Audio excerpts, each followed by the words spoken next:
The Adventures of Sherlock Holmes, The 5 Orange Pips. If you enjoy this content, don't forget to like, subscribe, and share.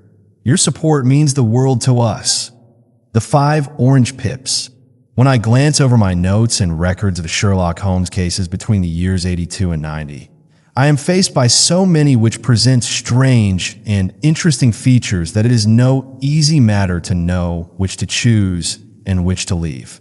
Some, however, have already gained publicity through the papers, and others have not offered a field for those peculiar qualities which my friend possessed in so high a degree, and which it is the object of these papers to illustrate.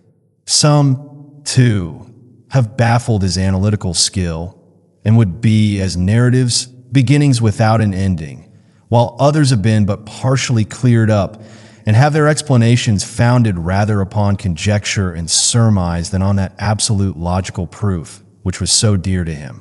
There is, however, one of these last which was so remarkable in its details and so startling in its results that I am tempted to give some account of it in spite of the fact that there are points in connection with it which never have been, and probably never will be, entirely cleared up. The year 87 furnished us with a long series of cases of greater or less interest, of which I retained the records. Among my headings under this 112 months, I find an account of the adventure of the Paradol Chamber, of the Amateur Mendicant Society, who held a luxurious club in the lower vault of a furniture warehouse, of the facts connected with the loss of the British bark Sophie Anderson, of the singular adventures of the Grice Pattersons in the island of Uffa, and finally of the Camberwell poisoning case. In the latter, as may be remembered, Sherlock Holmes was able, by winding up the dead man's watch, to prove that it had been wound up 2 hours before, and that therefore the deceased had gone to bed within that time, a deduction which was of the greatest importance in clearing up the case. All these I may sketch out at some future date, but none of them present such singular features as the strange train of circumstances which I have now taken up my pen to describe. It was in the latter days of September, and the equinoctial gales had set in with exceptional violence. All day the wind had screamed and the rain had beaten against the windows, so that even here in the heart of great, handmade London, we were forced to raise our minds for the instant from the routine of life and to recognize the presence of those great elemental forces which shriek at mankind through the bars of a civilization, like untamed beasts in a cage. As evening drew in, the storm grew higher and louder, and the wind cried and sobbed like a child in the chimney. Sherlock Holmes sat moodily at one side of the fireplace, cross-indexing his records of crime, while I at the other was deep in one of Clark Russell's fine sea stories until the howl of the gale from without seemed to blend with the text, and the splash of the rain to lengthen out into the long swash of the sea waves. My wife was on a visit to her mother's, and for a few days I was a dweller once more in my old quarters at Baker Street. "Why," said I, glancing up at my companion, "that was surely the bell. Who could come tonight? Some friend of yours, perhaps." "Except yourself, I have none," he answered. "I do not encourage visitors." "A client, then? If so, it is a serious case. Nothing less would bring a man out on such a day and at such an hour. But I take it that it is more likely to be some crony of the landlady's." Sherlock Holmes was wrong in his conjecture, however, for there came a step in the passage and a tapping at the door. He stretched out his long arm to turn the lamp away from himself and towards the vacant chair upon which a newcomer must sit. "Come in," said he.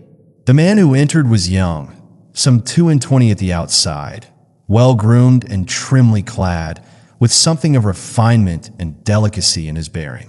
The streaming umbrella which he held in his hand, and his long shining waterproof told of the fierce weather through which he had come.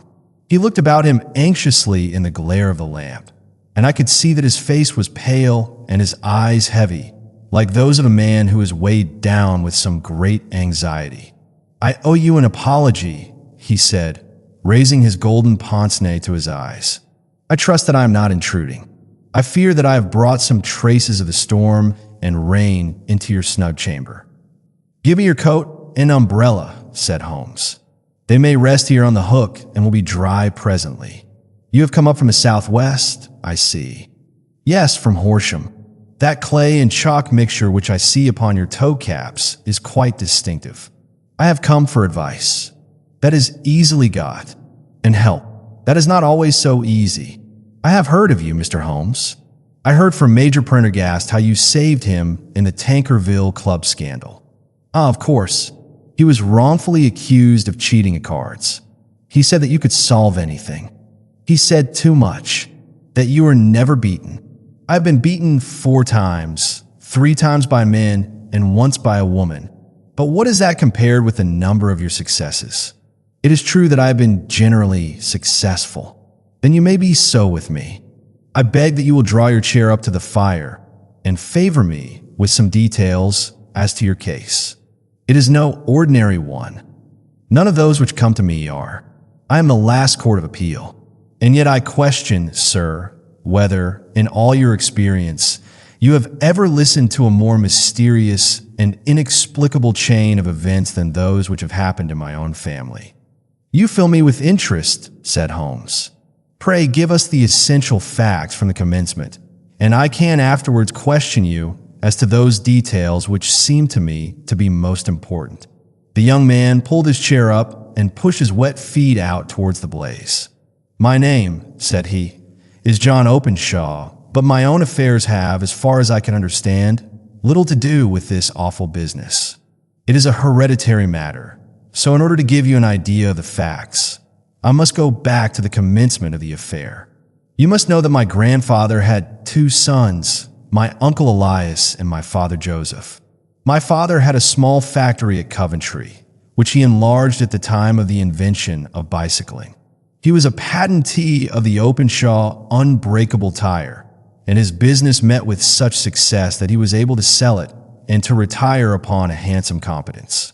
My uncle Elias emigrated to America when he was a young man and became a planter in Florida, where he was reported to have done very well.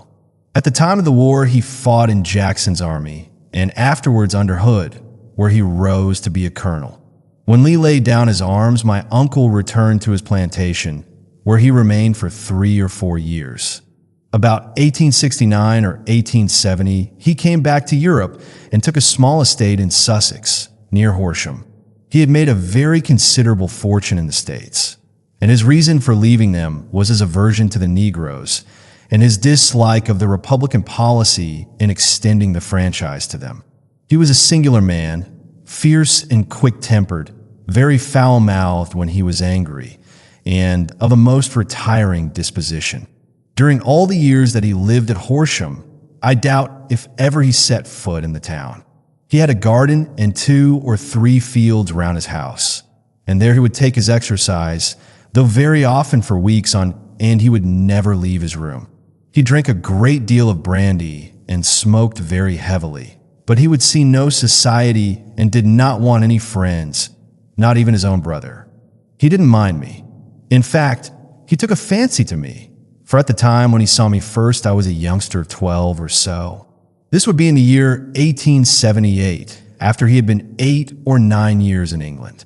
He begged my father to let me live with him, and he was very kind to me in his way. When he was sober, he used to be fond of playing backgammon and draughts with me, and he would make me his representative both with the servants and with the tradespeople, so that by the time that I was 16, I was quite master of the house. I kept all the keys and could go where I liked and do what I liked, so long as I did not disturb him in his privacy. There was one singular exception, however, for he had a single room, a lumber room up among the attics, which was invariably locked, and which he would never permit either me or anyone else to enter. With a boy's curiosity, I have peeped through the keyhole, but I was never able to see more than such a collection of old trunks and bundles as would be expected in such a room. One day, it was in March 1883, a letter with a foreign stamp lay upon the table in front of the colonel's plate. It was not a common thing for him to receive letters, for his bills were all paid in ready money, and he had no friends of any sort. "From India," said he as he took it up, Pondicherry postmark. "What can this be?" Opening it hurriedly, out there jumped 5 little dried orange pips, which pattered down upon his plate. I began to laugh at this, but the laugh was struck from my lips at the sight of his face. His lip had fallen, his eyes were protruding, his skin the color of putty, and he glared at the envelope which he still held in his trembling hand. KKK. He shrieked, and then, my God, my sins have overtaken me." "What is it, uncle?" I cried. "Death," said he, and rising from the table, he retired to his room, leaving me palpitating with horror. I took up the envelope and saw scrawled in red ink upon the inner flap, just above the gum, the letter K 3 times repeated. There was nothing else save the 5 dried pips. What could be the reason of his overpowering terror? I left the breakfast table, and as I ascended the stair, I met him coming down with an old rusty key, which must have belonged to the attic, in one hand and a small brass box like a cash box in the other. "They may do what they like, but I'll checkmate them still," said he with an oath. "Tell Mary that I shall want a fire in my room today, and send down to Fordham, the Horsham lawyer." I did as he ordered, and when the lawyer arrived, I was asked to step up to the room. The fire was burning brightly, and in the grate there was a mass of black, fluffy ashes, as of burned paper, while the brass box stood open and empty beside it. As I glanced at the box, I noticed, with a start, that upon the lid was printed the treble K, which I had read in the morning upon the envelope. "I wish you, John," said my uncle, "to witness my will. I leave my estate, with all its advantages and all its disadvantages, to my brother, your father, whence it will, no doubt, descend to you. If you can enjoy it in peace, well and good. If you find you cannot, take my advice, my boy, and leave it to your deadliest enemy. I am sorry to give you such a two-edged thing, but I can't say what turn things are going to take. Kindly sign the paper where Mr. Fordham shows you." I signed the paper as directed, and the lawyer took it away with him. This singular incident made, as you may think, the deepest impression upon me, and I pondered over it and turned it every way in my mind without being able to make anything of it. Yet I could not shake off the vague feeling of dread which it left behind, though the sensation grew less keen as the weeks passed and nothing happened to disturb the usual routine of our lives. I could see a change in my uncle, however. He drank more than ever, and he was less inclined for any sort of society. Most of his time he would spend in his room, with the door locked upon the inside. But sometimes he would emerge in a sort of drunken frenzy and would burst out of the house and tear about the garden with a revolver in his hand, screaming out that he was afraid of no man and that he was not to be cooped up like a sheep in a pen by man or devil. When these hot fits were over, however, he would rush tumultuously in at the door and lock and bar behind him, like a man who can brazen it out no longer against the terror which lies at the roots of his soul. At such times I have seen his face, even on a cold day, glisten with moisture as though it were new raised from a basin. Well, to come to an end of the matter, Mr. Holmes, and not to abuse your patience, there came a night when he made one of those drunken sallies from which he never came back. We found him, when we went to search for him, face downward in a little green-scummed pool, which lay at the foot of the garden. There was no sign of any violence, and the water was but 2 feet deep, so that the jury, having regard to his known eccentricity, brought in a verdict of suicide. But I, who knew how he winced from the very thought of death, had much ado to persuade myself that he had gone out of his way to meet it. The matter passed, however, and my father entered into possession of the estate and of some £14,000, which lay to his credit at the bank. One moment, Holmes interposed. Your statement is, I foresee, one of the most remarkable to which I have ever listened. Let me have the date of the reception by your uncle of the letter and the date of his supposed suicide. The letter arrived on March 10th, 1883. His death was 7 weeks later, upon the night of May 2nd. Thank you. Pray proceed. When my father took over the Horsham property, he, at my request, made a careful examination of the attic, which had been always locked up. We found the brass box there, although its contents had been destroyed. On the inside of the cover was a paper label with the initials of KKK repeated upon it, and letters, memoranda, receipts, and a register written beneath. These, we presume, indicated the nature of the papers which had been destroyed by Colonel Openshaw. For the rest, there was nothing of much importance in the attic save a great many scattered papers and notebooks bearing upon my uncle's life in America. Some of them were of the wartime and showed that he had done his duty well and had borne the repute of a brave soldier. Others were of a date during the Reconstruction of the Southern states and were mostly concerned with politics, for he had evidently taken a strong part in opposing the carpetbag politicians who had been sent down from the North. Well, it was the beginning of '84 when my father came to live at Horsham, and all went as well as possible with us until the January of '85. On the fourth day after the new year, I heard my father give a sharp cry of surprise as we sat together at the breakfast table. There he was, sitting with a newly opened envelope in one hand and 5 dried orange pips in the outstretched palm of the other one. He had always laughed at what he called my cock and bull story about the colonel, but he looked very scared and puzzled now that the same thing had come upon himself. "Why, what on earth does this mean, John?" he stammered. My heart had turned to lead. "It is KKK," said I. He looked inside the envelope. "So, it is," he cried. "Here are the very letters. But what is this written above them?" "Put the papers on the sundial," I read, peeping over his shoulder. "What papers? What sundial?" he asked. "The sundial in the garden." "There is no other," said I, "but the papers must be those that are destroyed." "Pooh," said he, gripping hard at his courage. "We are in a civilized land here, and we can't have tomfoolery of this kind. Where does the thing come from?" "From Dundee," I answered, glancing at the postmark. "Some preposterous practical joke," said he. "What have I to do with sundials and papers? I shall take no notice of such nonsense." "I should certainly speak to the police," I said, "and be laughed at for my pains." "Nothing of the sort." "Then let me do so." "No, I forbid you. I won't have a fuss made about such nonsense." It was in vain to argue with him, for he was a very obstinate man. I went about, however, with a heart which was full of forebodings. On the third day after the coming of the letter, my father went from home to visit an old friend of his, Major Freebody, who was in command of one of the forts upon Portsdown Hill. I was glad that he should go, for it seemed to me that he was farther from danger when he was away from home. In that, however, I was in error. Upon the second day of his absence, I received a telegram from the major, imploring me to come at once. My father had fallen over one of the deep chalk pits which abound in the neighborhood, and was lying senseless with a shattered skull. I hurried to him, but he passed away without having ever recovered his consciousness.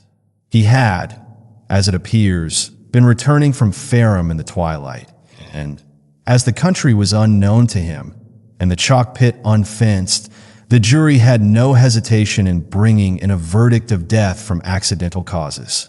Carefully as I examined every fact connected with his death, I was unable to find anything which could suggest the idea of murder.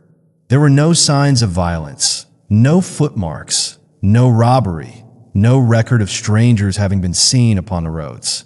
And yet I need not tell you that my mind was far from at ease, and that I was well nigh certain that some foul plot had been woven round him. In this sinister way, I came into my inheritance. You will ask me why I did not dispose of it. I answer, because I was well convinced that our troubles were in some way dependent upon an incident in my uncle's life, and that the danger would be as pressing in one house as in another. It was in January '85 that my poor father met his end, and 2 years and 8 months have elapsed since then. During that time, I have lived happily at Horsham, and I had begun to hope that this curse had passed away from the family, and that it had ended with the last generation. I had begun to take comfort too soon. However, yesterday morning the blow fell in the very shape in which it had come upon my father.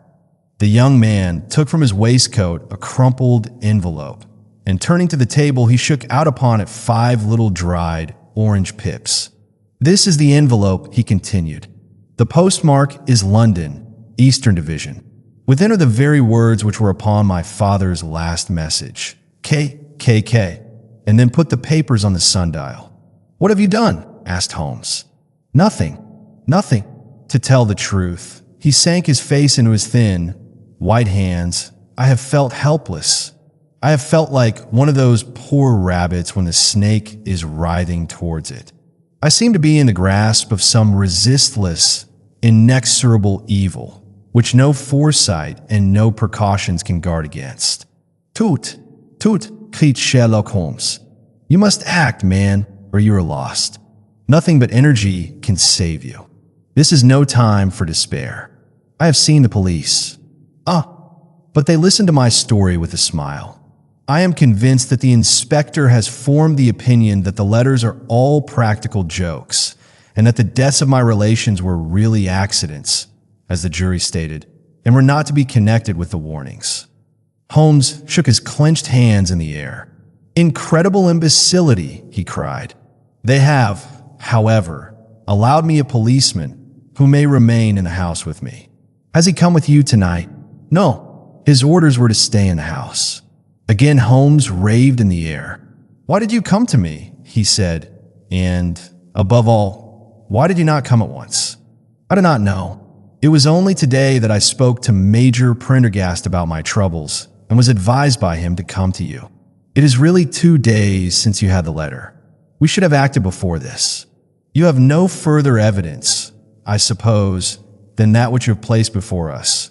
No suggestive detail which might help us." "There is one thing," said John Openshaw.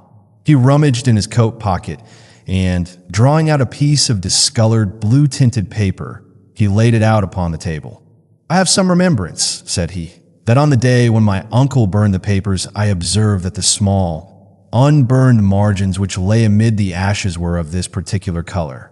I found this single sheet upon the floor of his room, and I am inclined to think that it may be one of the papers which has, perhaps, fluttered out from among the others, and in that way has escaped destruction. Beyond the mention of pips, I do not see that it helps us much. I think myself that it is a page from some private diary. The writing is undoubtedly my uncle's." Holmes moved the lamp, and we both bent over the sheet of paper, which showed by its ragged edge that it had indeed been torn from a book. It was headed March 1869, and beneath were the following enigmatical notices. 4th, Hudson came. Same old platform.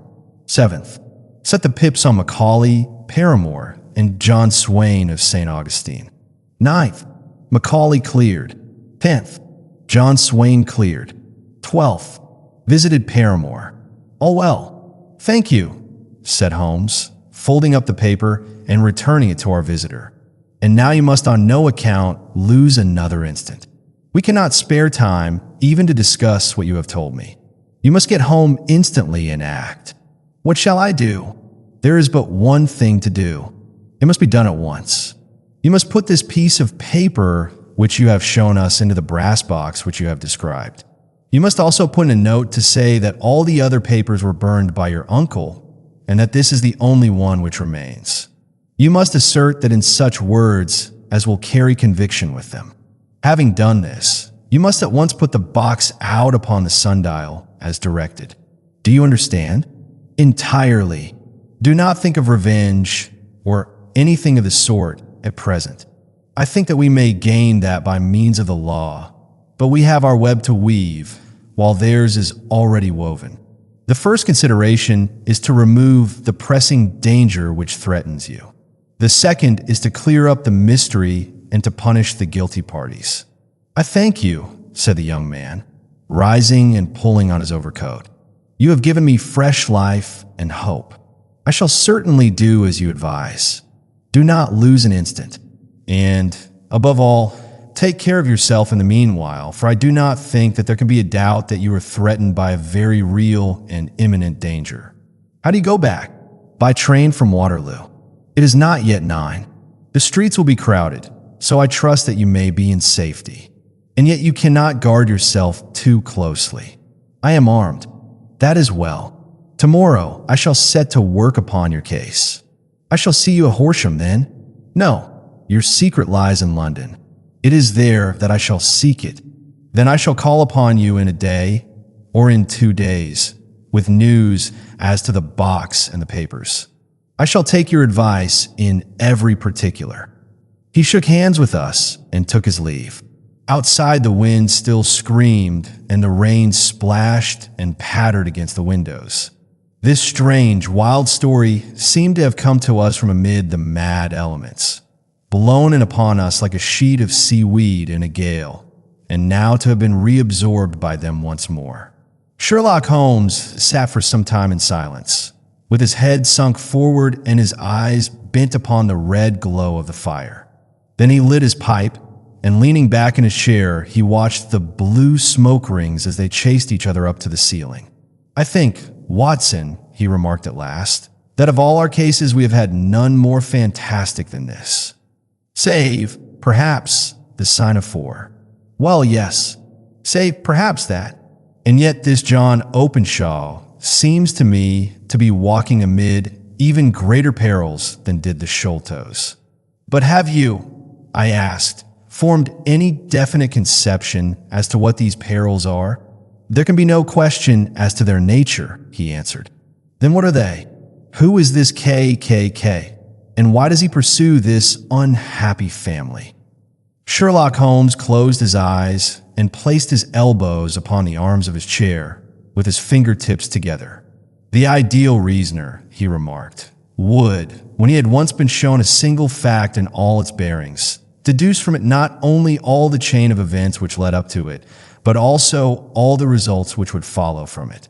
As Cuvier could correctly describe a whole animal by the contemplation of a single bone, so the observer who has thoroughly understood one link in a series of incidents should be able to accurately state all the other ones, both before and after. We have not yet grasped the results which the reason alone can attain to. Problems may be solved in the study which have baffled all those who have sought a solution by the aid of their senses. To carry the art, however, to its highest pitch, it is necessary that the reasoner should be able to utilize all the facts which have come to his knowledge. And this in itself implies, as you will readily see, a possession of all knowledge, which, even in these days of free education and encyclopedias, is a somewhat rare accomplishment. It is not so impossible, however, that a man should possess all knowledge which is likely to be useful to him in his work, and this I have endeavored in my case to do. If I remember rightly, you on one occasion, in the early days of our friendship, defined my limits in a very precise fashion. Yes, I answered, laughing. It was a singular document. Philosophy, astronomy, and politics were marked at 0, I remember. Botany variable, geology profound as regards the mud stains from any region within 50 miles of town, chemistry eccentric, anatomy unsystematic, sensational literature and crime records unique, violin player, boxer, swordsman, lawyer, and self-poisoner by cocaine and tobacco. Those, I think, were the main points of my analysis. Holmes grinned at the last item. Well, he said, I say now, as I said then, that a man should keep his little brain attic stocked with all the furniture that he is likely to use, and the rest he can put away in the lumber room of his library, where he can get it if he wants it. Now, for such a case as the one which has been submitted to us tonight, we need certainly to muster all our resources. Kindly hand me down the letter K of the American Encyclopedia, which stands upon the shelf beside you. Thank you. Now, let us consider the situation and see what may be deduced from it. In the first place, we may start with a strong presumption that Colonel Openshaw had some very strong reason for leaving America. Men at his time of life do not change all their habits and exchange willingly the charming climate of Florida for the lonely life of an English provincial town. His extreme love of solitude in England suggests the idea that he was in fear of someone or something, So we may assume as a working hypothesis that it was fear of someone or something which drove him from America. As to what it was he feared, we can only deduce that by considering the formidable letters which were received by himself and his successors. Did you remark the postmarks of those letters? The first was from Pondicherry, the second from Dundee, and the third from London. From East London. What do you deduce from that? They're all seaports. That the writer was on board of a ship. Excellent. We have already a clue. There can be no doubt that the strong probability, is that the writer was on board of a ship. And now, let us consider another point. In the case of Pondicherry, 7 weeks elapsed between the threat and its fulfillment. In Dundee, it was only some 3 or 4 days. Does that suggest anything? A greater distance to travel. But the letter had also a greater distance to come. Then I do not see the point. There is at least a presumption that the vessel in which the man or men are is a sailing ship. It looks as if they always send their singular warning or token before them when starting upon their mission. You see how quickly the deed followed the sign when it came from Dundee. If they had come from Pondicherry in a steamer, they would have arrived almost as soon as their letter. But, as a matter of fact, 7 weeks elapsed. I think that those 7 weeks represented the difference between the mailboat which brought the letter and the sailing vessel which brought the writer. It is possible. More than that, it is probable. And now you see the deadly urgency of this new case and why I urged young Openshaw to caution. The blow has always fallen at the end of the time which it would take the senders to travel the distance. But this one comes from London, and therefore we cannot count upon delay. Good God, I cried. What can it mean, this relentless persecution? The papers which Openshaw carried are obviously of vital importance to the person or persons in the sailing ship. I think that it is quite clear that there must be more than one of them. A single man could not have carried out 2 deaths in such a way as to deceive a coroner's jury. There must have been several in it, and they must have been men of resource and determination. Their papers they mean to have, be the holder of them who it may. In this way you see KKK ceases to be the initials of an individual and becomes the badge of a society. But of what society? Have you never, said Sherlock Holmes, bending forward and sinking his voice, have you never heard of the Ku Klux Klan? I never have. Holmes turned over the leaves of the book upon his knee. Here it is, said he presently. Ku Klux Klan, a name derived from the fanciful resemblance to the sound produced by cocking a rifle. This terrible secret society was formed by some ex-Confederate soldiers in the southern states after the Civil War, and it rapidly formed local branches in different parts of the country, notably in Tennessee, Louisiana, the Carolinas, Georgia, and Florida. Its power was used for political purposes, principally for the terrorizing of the Negro voters and the murdering and driving from the country of those who were opposed to its views. Its outrages were usually preceded by a warning sent to the marked man in some fantastic but generally recognized shape. A sprig of oak leaves in some parts, melon seeds, or orange pips in others. On receiving this, the victim might either openly abjure his former ways or might fly from the country. If he braved the matter out, death would unfailingly come upon him, and usually in some strange and unforeseen manner. So perfect was the organization of the society, and so systematic its methods, that there is hardly a case upon record where any man succeeded in braving it with impunity, or in which any of its outrages were traced home to the perpetrators. For some years, the organization flourished in spite of the efforts of the United States government and of the better classes of the community in the South. Eventually, in the year 1869, the movement rather suddenly collapsed, although there have been sporadic outbreaks of the same sort since that date.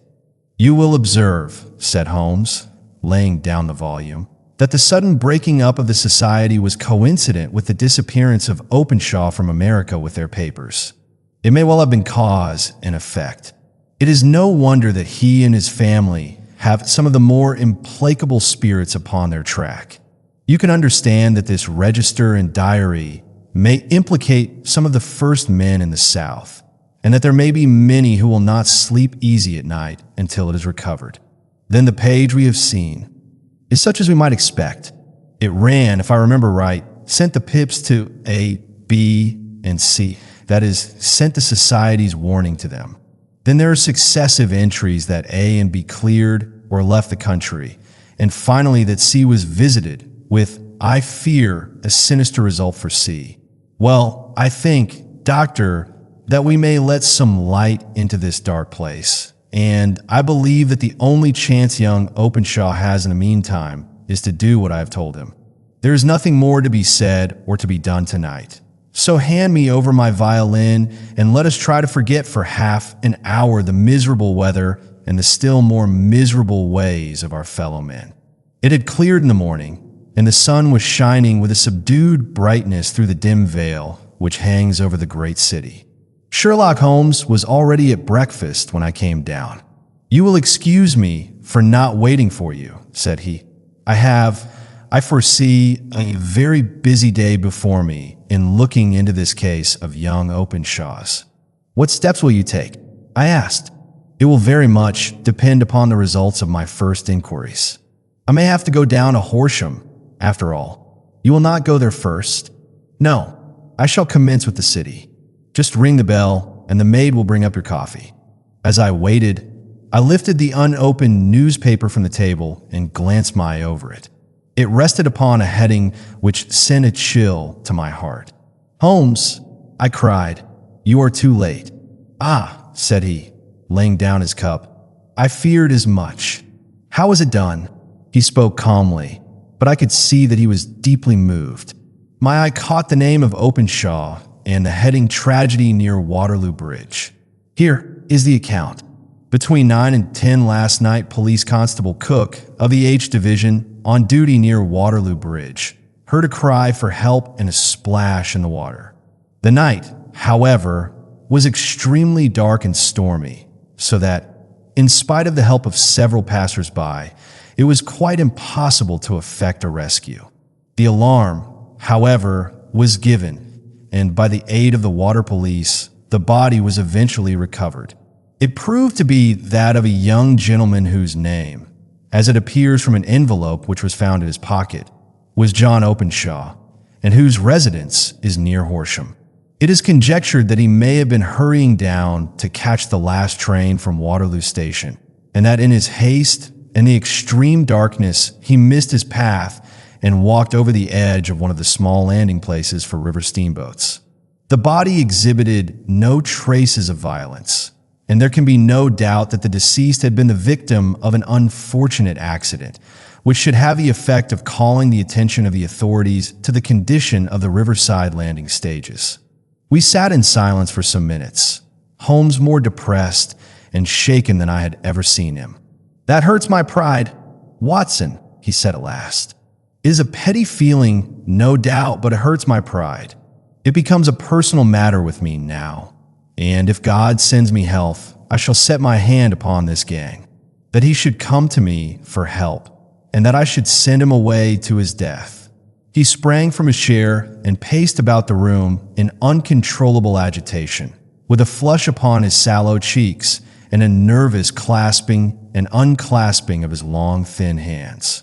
"They must be cunning devils," he exclaimed at last. "How could they have decoyed him down there?